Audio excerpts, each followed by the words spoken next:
Hey everyone, welcome to the channel. All things Middle-earth here with the video ranking every single complete team in the Heroes of Middle-earth and putting them on a tier list here. We have this template I'll put on the screen right now. We went through and filled out for 8 different teams this template on stream. And in that stream, we had over 1,700 different messages sent and up to over 70 people at one time in the stream. So lots of conversations and good feedback from those in the community here. But we're looking at the plug and play viability of the teams, how the teams perform in raids, their meta competitiveness, their farm time, and their free-to-play accessibility. Now, a quick point on raids. Raids are live in the game as of this video being recorded, but no raids have been officially launched yet. So the raid number for every team will most likely be adjusted, so that could make a lot of teams better or it could make teams worse. But for now, we just speculated on that number based on what we know about raids and other similar games. But again, like I said, that will change in the future. Other categories like farm time or the free-to-play accessibility will change as well. A team like the Elven team is very pay to win right now because there are so many marquee characters, but as they become farmable, that will change as well. So scores will likely go up and down as we move on. But I wanted to put together something to give players a starting reference, because even though things are changing a lot, if you're a brand new player, this is your first day playing the game, and you just want to know who to focus on, I want to at least start piecing information together. But bear in mind that it will be changing pretty much monthly as we get new characters, as we get new events or raid chapters or whatever it is. There's going to be changes with a lot of things. So make sure you're buckled in for that. But that's kind of the explanation for how we're doing this. So let's go ahead and jump into the tier list.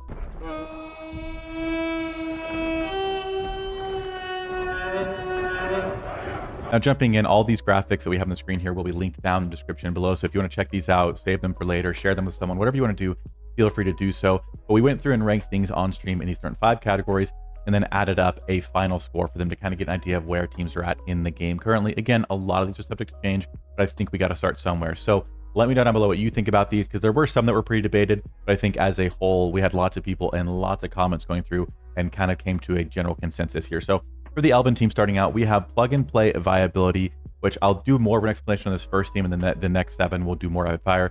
But plug and play viability is just the question: if you built the entire Elven team, what other teams can you use the elves with? So the elves in this plug and play score got a 6. They work really well together. They're not the most plug and play team, but there are some that can play in other teams, like with Rangers or some with the Fellowship or some with other elves or whatever it is. So there is definitely some viability with other teams, but they are going to get a 6 out of 10. The next score for them is their raid score. That's going to be a 9. I think it's one of the highest, if not the highest raid score we gave out. Again, it is speculation, but I think it's safe to assume the only legendary team in the game is going to do pretty well in the raids. So we gave them a 9. I believe we didn't go with a 10 on anybody in raids because they're not out yet, so we don't want to speculate too much.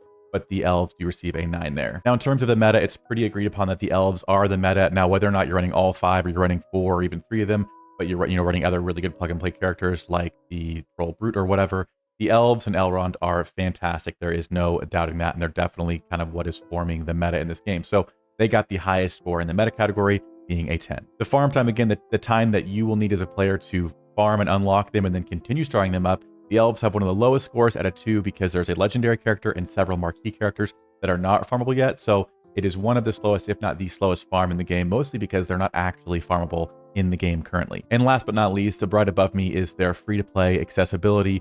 Again, this is like the lowest score for them because they're just not a free-to-play team right now. Once the rest of the elves become farmable, that might change significantly. But right now, you can only obtain Lord Elrond and run this full team if you played their marquee events and then got them at 5 stars, which costs money. So for now, they are not a free-to-play accessible team. So that is all their scores there. Now, their final score is a 28 out of 50, which is pretty solid. So on the tier list, we're going to go ahead and rank them. And in the tier list rankings we did on stream, we really just looked at the meta as the main ranking point, because things like farm time or free-to-play accessibility, while they're important for you as a player to consider, it doesn't make this team worse. If you have them, they're one of the best teams in the game. And so we're going to rank them kind of on their performance, not on their obtainability, if that makes sense. So we'll go ahead and switch over to the tier list really quickly. And as was pretty universally agreed upon, the elves are going to be the team starting out in the Balrog tier. Again, one of the best teams in the game. We'll see how future-proof they end up being. They are expensive right now to get. If you had them, you had to spend some money. It takes time. But again, you're kind of paying to have the head start in the performance category. So they are going to get the best ranking, the Balrog tier ranking for the Elrond-led elves. Now, next up, and these are again in no particular order, the elves just happen to be first, which is kind of nice because they kind of set the bar. But the next team up is the goblins. And again, we're going to go a little bit more rapid fire here for the sake of time. But again, this is something we talked about a lot. So I really do want to hear down below if you have experience with any of these teams playing with or against them. Let me know if any of these numbers are significantly off, or as we start getting raids out, give information on how a team performs in the raids, especially. Let us know. But the goblins here, Their plug and play viability is going to be a 3. Their raid score is going to be a 6. Their meta competitiveness score is going to be a 4. Their farm time is a 4. And their free-to-play accessibility is a 5. So a lot of like middle-of-the-road scores here for the Goblins. They were way better in the beta. If you guys played, the Goblins were like the dominant team in this game, which is kind of funny to see them not exactly doing that with the kind of nerfs they got before the game went live. But whether you're a fan of them or not, they are ranking at a 22 out of 50, and mainly focusing on how they compete in the meta, their performance score, which we kind of looked at the first 3 scores more than the whole 5. They're going to be ranked in the C tier. Now, next up is one of my personal favorite, is the ISENGARD team. I've been really enjoying the ISENGARD team myself, at least until I got the elves. I had a lot of fun using them because I don't know, it's just a fun team. So anyway, the ISENGARD team, they have an 8 out of 10 on the plug and play. I think one of the best plug and play teams in the game. Their raid score, we speculated, had an 8 for them with the amount of heals they have and all that stuff going on the whole time for them. Good damage, good control, all that kind of stuff. The meta score is a 7. Their farm time is an 8, one of the quicker teams you can get going in the game. You start out with several of them already, and they're all early farms. And their free-to-play accessibility is a 10 out of 10, the only team receiving the score, just being a team that you really do not have to spend to get. They're all farmable very early on, and they just work starting out the gate. They're a very solid team with what they have going for them. So the ISENGARD team actually gets the highest overall score, a 41 out of 50. Now, while the ISENGARD team did score the highest overall score out of any teams that we're going to look at today, we're going to rank them in the A tier because, again, we're looking at their performance. And while as a new player, you should know that this team is very easy to get going, and they're very, they're competitive within this game right now as it stands. Compared to the elves, looking at just their performance, how they're going to do in raids, how they can beat an arena, those kind of things that we have right now, they're going to rank just below them in the A tier, but a fantastic team, and seriously, my suggestion for anyone as a starting Evil Side team. Next up is the Misty Mountains team. This is the Bolg lead team that kind of has the Misty Mountains Goblins with him. There are actually only 4 of them if you count the Troll Brute, who's kind of a premium character, but then all the Goblins also have the Misty Mountains tag. So there's technically enough to run a full Misty Mountains team, and Bolg's lead actually works for Trolls and Orcs as well, so there's definitely some viability there. But for plug and play, we have a 7. For raid speculation, we have a 7. Meta competitiveness, we rank them at a 5. Farm time is a 3. Not the quickest team. They're kind of a premium team to start out with. I started with Bolg in this game because there was a big pack you could get to unlock him and the other guys, and was not super impressed with them, but it is a longer farm to get them going. And then their free-to-play accessibility is going to be a 3 out of 10. Not the easiest team to get if you count the Troll Brute as a part of this team, which he does have that tag. It really slows down that time to get him because he is only purchasable through gems. So their total score is going to be a 25 out of 50. Now, looking at their performance scores, we're going to rank them in the C tier right next to the Goblin team. Now, moving right along, we have the Mordor team next. Mordor under the Shagrat lead, a very interesting turn meter manipulating team, has a 5 in the plug and play score, pretty much from Ironhide himself. Ironhide is the 5th member of this team if you count them as a full team. So he really brings a lot of the kind of plug and play viability because he can play in really any team. Their raid score is going to be an 8. It's a pretty high raid score, but because they have turn meter kind of stuff in their kit, that typically helps teams do pretty well in raids. Again, we'll see once we actually get them live in the game, but they're speculated to do pretty well because of the turn meter gains they do have.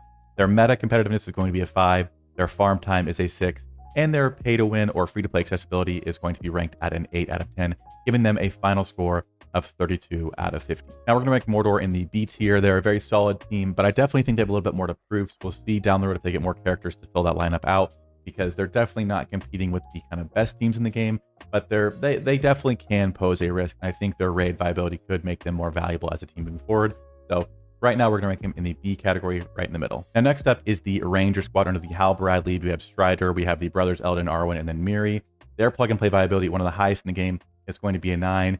Really because Strider's using their lineups and can be used very plug and play. We've got Halbrad, who's a great plug and play character, a tank, a healer, and then obviously Eldon's a great tank, lots of AoEs, and Elra here plugs in nicely to the Elven team as well. So really, this is the team that pretty much all of them are on other teams, but you can use them together. And I do think if there are more Rangers on the road, like Faramir potentially, there's a lot of potential with Halbrad's lead, but I just haven't quite seen it yet myself. So they have the best plug and play score in the game at a 9.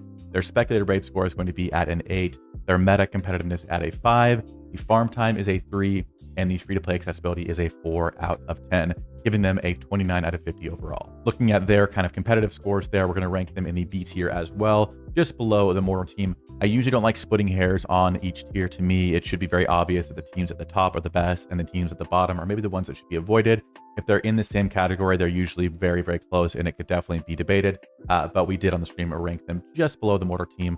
just because, again, they're more used as a plug and play team where they all have different uses. But who knows, down the road, they could have more viability together if things change or more characters get added or more skills get updated, all that kind of stuff. Now, next up is the Rohan team. Now, the Rohan team is kind of an exception because most people just use 3 of the Rohan team, the Rohan trio, with other plug and play characters. However, we did rank this team based on the full Rohan 5. That way they were kind of fairly ranked with the rest of the teams on this list. Now, in the future, we might do partial team rankings where the Rohan trio is absolutely one of the best in the game, but we did rank them as a full team with their 4th and 5th members. So starting out, their plug and play viability is going to be a 9, again, one of the highest in the game, where that trio especially can really plug in with almost any characters in the game and do significantly well. Again, not a lot needs to be said about this. If you guys are playing this game at all, you've seen these Rohan teams so many times, you probably want to puke.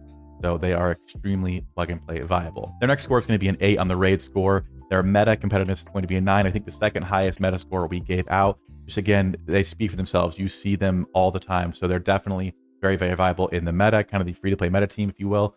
Their farm time is going to be a 6 out of 10, and their free-to-play accessibility is going to be a 6 out of 10. So a very, very solid team all the way around with a final score of 38 out of 50. And we're going to rank the Rohan squad there in the A tier, just above Isengard. Again, really the A tier, you see it's kind of the free-to-play, best free-to-play teams for each side, being the Rohan and Isengard team.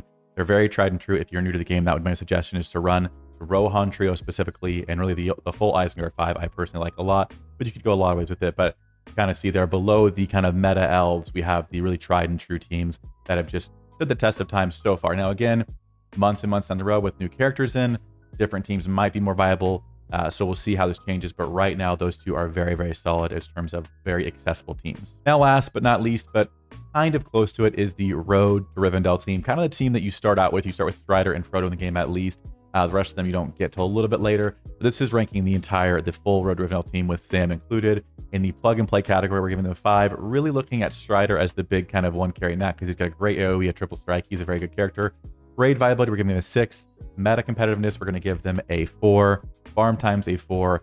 And the free-to-play accessibility is a 7 out of 10, giving them a 26 out of 50. And we're going to go ahead and rank them in the C tier, again, just below the Misty Mountains and the Goblin teams. Definitely that team that if people see, they usually punch up and take them down, even if they're several thousand power below them.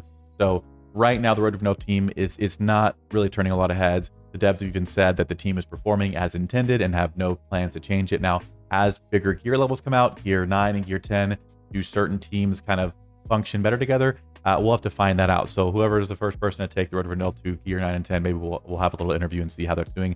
But right now, as much as they're kind of a fun team to play, they're not competing as well with some of these better teams we've looked at. But that is going to conclude our tier list and kind of ranking for each of these teams. Again, there are lots of their partial teams in the game.